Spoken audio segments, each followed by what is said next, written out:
अस्सलामुअलैकुम दोस्तों, आज मैं आपके लिए बड़ी ईद के लिए बड़ी ही कमाल की लाजवाब रेसिपी लेकर आई हूँ। यकीन मानिए नंबर 1 रेसिपी है ये। आज मैं आप लोगों के साथ कीमा बनाने की एक बहुत ही आला किस्म की रेसिपी शेयर करने लगी हूँ। आप भी जब बनाएंगे ना ये लजीज खुशबूदार कीमा, तो यकीन मानिए उंगलियाँ चाटते रह जाएंगे। इतनी ज़बरदस्त रेसिपी है, तो चलिए देख लेते हैं। इसके लिए यहाँ पर सबसे पहले कढ़ाई में 1 टेबल स्पून भर के कुकिंग ऑयल लिया था मैंने। अब इसमें प्याज डाल देंगे। प्याज मैंने यहाँ पर बड़े साइज़ की ली थी, 1 प्याज देख सकते हैं रफली कटी हुई है।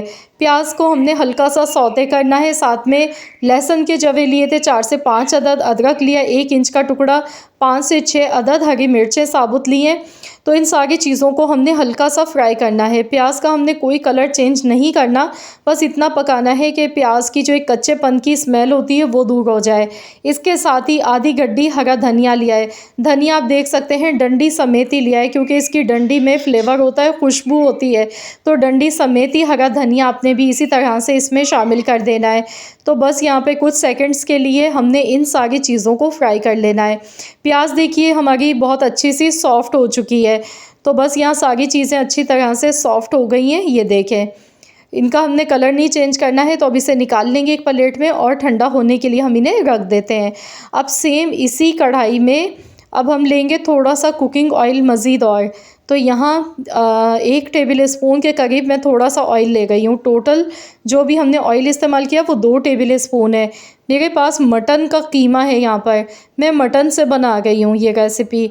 तो यहाँ पर तकरीबन 400 ग्राम मेरे पास मटन का कीमा है।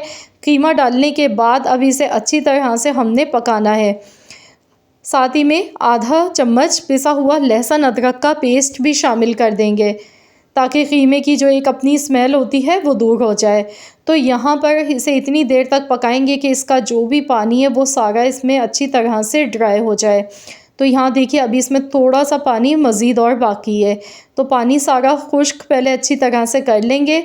इसके बाद इसमें पानी शामिल करेंगे 1 कप यानी कि 250 ml मैंने इसमें पानी शामिल किया है। और अब मैं इसे पकाऊंगी तकरीबन 15 से 20 मिनट के लिए। 15 से 20 मिनट में कीमा अच्छी तरह से गल जाता है। तो यहाँ ये मसाले भी हमारे ठंडे हो चुके हैं। अब हम इन्हें पीस के इनका पेस्ट बनाएंगे। तो यहाँ मैंने सारे मसाले मिक्सी के जार में डाल दिए हैं। साथ में 2 टेबल स्पून भर के दही के इसमें ऐड कर देंगे। बस इन सारी चीज़ों को अच्छी तरह से पीस के इनका फ़ाइन सा पेस्ट बना लेते हैं।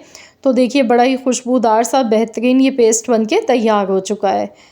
तो यहाँ पर देख लेते हैं कीमे को पकते हुए भी 15 से 20 मिनट हो चुके हैं। और देख सकते हैं आप इसका जो पानी था वो ड्राई हो गया है। अब हम इसे भी एक प्लेट में निकाल लेंगे। तो फ्रेंड्स आप लोग समझ गए होंगे कि आज मैं आप लोगों के साथ अफ़गानी कीमा की रेसिपी शेयर कर रही हूँ। अब सेम इसी कढ़ाई में कुकिंग ऑयल लेंगे तकरीबन 3 टेबल स्पून।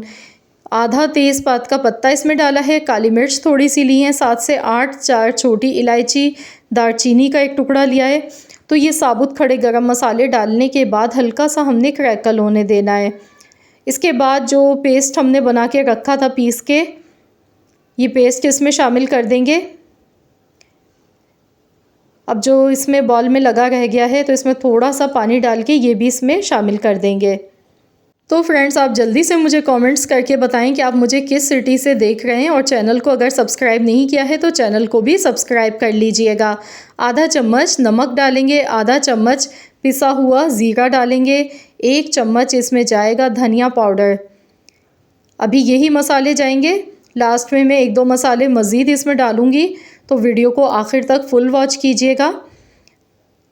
दही मैं यहाँ पर डाल गई हूँ, आधा कप मेरे पास दही है। 2 टेबल स्पून मैंने पहले अलग से भी दही का इस्तेमाल किया था। दही आप देख सकते हैं कोई मैंने फेंट के नहीं लिए, ऐसे ही डाल दिए। जब भी दही डालें तो फ़ौरन इसमें चम्मच चलाएं इस तरीके से, इससे ये होता है कि दही फटता नहीं है। ये देखिए, तो यहाँ पर देखिए अब इसमें छींटे उड़ने लगे हैं, तो ढक्कन हम लगा देंगे, कवर कर देंगे, ताकि हमारा किचन गंदा मेसी ना हो। तो इस तरह से ढक्कन आप लगा दें और इसकी भुनाई करते जाएं। इस तरह थोड़ा सा ढक्कन ऊपर की तरफ उठाएं और एक हाथ से आपने चम्मच चलाते रहना है। लेकिन यहाँ इतनी देर पकाना है जब तक कि इसकी अच्छी तरह भुनाई ना हो जाए। इस कीमे का जो असल जायका है ना, वो तभी आपको खाने को मिलेगा। अब आपको कैसे पता चलेगा कि भुनाई हो चुकी है? ये देखिए, अब इसमें बिल्कुल भी छींटे नहीं उड़ रहे हैं। ये देखें, ये देखिए, बिल्कुल इसमें जो पहले छींटे इसमें से उड़ रहे थे वो ख़त्म हो गए। तो ये इसी पॉइंट पे आप समझ जाएं कि मसाले बहुत अच्छी तरह से भुन चुके हैं।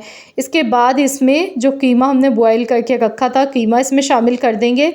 इसे मिलाएंगे अच्छी तरह से। अब इसमें काली मिर्च का पाउडर डालेंगे। तो यहाँ मैंने 1 टीस्पून भर के ताज़ा काली मिर्च को पीस के उसका फ्रेश पाउडर लिया है, और 1 टीस्पून ही इसमें सफ़ेद दक्कनी मिर्च का पाउडर इसमें जाएगा। अगर आपके पास सफ़ेद दक्कनी मिर्च का पाउडर नहीं है तो फिर आप इसकी जगह पर काली मिर्च का पाउडर की क्वांटिटी बढ़ा दीजिएगा। तो बस इसे मिलाएंगे, अच्छी तरह से मिक्स करेंगे। इसके बाद अब इसमें हमने क्रीम यूज़ करनी है। आप चाहें तो फ्रेश क्रीम भी डाल सकते हैं, लेकिन अगर दूध की मलाई है घर पे तो इससे बहुत ही ज़बरदस्त इसका जायका आएगा कीमे का। तो यहाँ पर आप देख सकते हैं 2 बड़े चम्मच 2 टेबल स्पून भर के मैंने डाली है। अगर आपके पास क्रीम नहीं है तो बग़ैर क्रीम के ही बना सकते हैं, लेकिन इससे बहुत ही बेहतरीन जायका आता है अगर आप चाहते हैं कि परफेक्ट आपको जायका मिले। अब यहाँ पर इसमें हमने धुआं लगाना है। इसके लिए मैंने 2 कोयले गरम करने के लिए रख दिए थे। थोड़ा सा मैं कुकिंग ऑयल डालूँगी इसके ऊपर, स्मोक लगाएंगे। स्मोकी फ्लेवर इसमें बहुत ही बेहतरीन सा लगता है। तो यहाँ पर 1 मिनट के लिए मैंने इसे कवर कर दिया। अगर ज़्यादा देर के लिए ढक्कन लगा के रखते हैं, जो स्मोक का जो धुएँ का फ्लेवर होता है उससे कड़वाहट आ जाती है कीमे में। तो इसीलिए सिर्फ 1 मिनट के लिए आपने कवर करना है। इसके बाद थोड़ी सी हरी मिर्चें बारीक कटी हुई, अदरक बारीक कटी हुई ऊपर से गार्निश कर देंगे। तो लीजिए जनाब, बहुत ही मज़ेदार सा हमारा अफ़गानी कीमा बनके तैयार हो चुका है। ये देखिए कितना क्रीमी सा इसका टेक्सचर है। ये देखिए, देखते ही मुंह में पानी आ गया। इतना लजीज ये बनके तैयार हुआ था ना कि यकीन मानिए आप जब बनाएंगे ना, आपकी फैमिली इसकी फ़ैन हो जाएंगी। इसके आगे कबाब, टिक्का, कढ़ाई सब आप भूल जाएंगे। और इस ईद पे इस रेसिपी को इंशाल्लाह ताला आप बार बार बनाना पसंद करेंगे, क्योंकि ये वाकई में बड़ी ही मज़े की लगती है। तो आप इसके साथ पूरी पराठे खा सकते हैं, चपाती के साथ आप इसे सर्व कर सकते हैं। दावतों के लिए आप स्पेशल इस रेसिपी को बना सकते हैं, क्योंकि ये बहुत ही लाजवाब रेसिपी है। जायका इसका बिल्कुल हट के मुनफरिद है। कम मिर्च मसालों के साथ एक बहुत ही शानदार लाजवाब रेसिपी है कीमा बनाने की। तो आई होप कि मैं उम्मीद करती हूँ कि आप लोगों को मेरी ये रेसिपी पसंद आई होगी, और आप लोग मुझे कमेंट्स में ज़रूर बताएं कि बकरा ईद से रिलेटेड आप कौन सी रेसिपीज़ देखना चाहते हैं। तो इंशाअल्लाह ताला मैं आगे चल के वही रेसिपीज़ आप लोगों के साथ शेयर करूँगी। वीडियो अच्छी लगी है तो लाइक करें, शेयर करें। मिलते हैं